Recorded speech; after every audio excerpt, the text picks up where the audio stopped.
Ito yung mga sinabi ni Charles Barkley sa isang interview na ang Golden State Warriors at ang Los Angeles Lakers ay maaaring kasalukuyang nasa play-in tournament ngayon.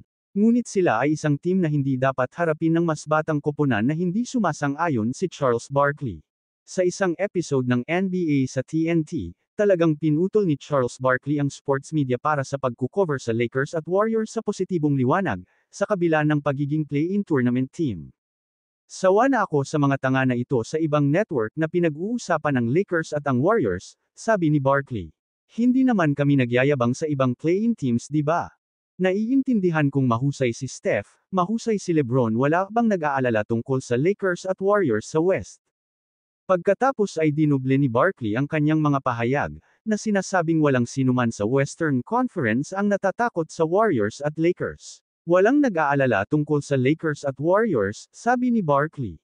Magaling silang naglalaro ngayon, pero may sasabihin ako sa inyo, itong mga koponan sa West ay hindi nag-aalala tungkol sa Lakers at Warriors. Hindi namin ipinagmamalaki ang number 9 na mga koponan sa silangan.